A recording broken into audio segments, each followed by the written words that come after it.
Hello mga ka-idol! So ngayon, may ituturo ako sa inyo. Pero hindi kanta, no? Ano lang muna, yung reggae strumming.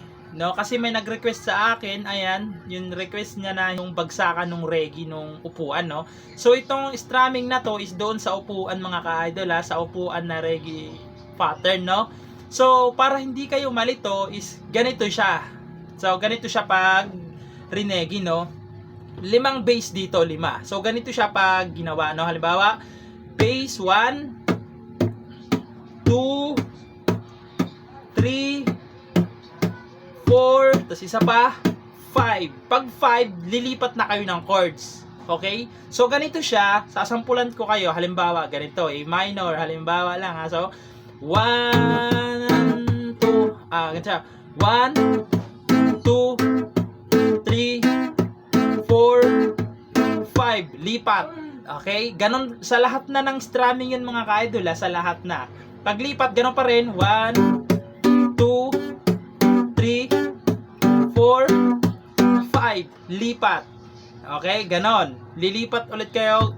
Ganon pa rin. Lipat, ganon. So, kasasampulan ko kayo ng maiksing kanta lang, no? So, ganito siya.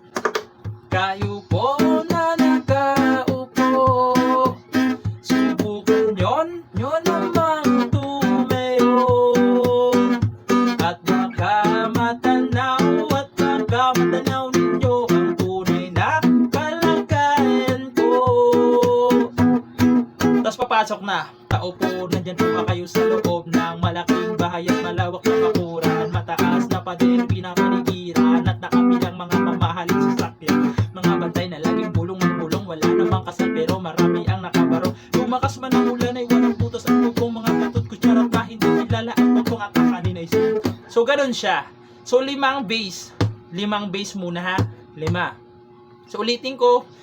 1, 2, 3, 4, 5, lilipat na kayo ng chords. Okay? So, ganun lang siya, no? So, ayun, sana naintindihan nyo yung lipatan na nung upuan, no?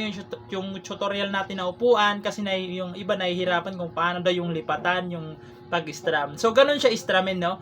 So, ayun lang. Sana nagustuhan nyo yung video natin. And bye-bye!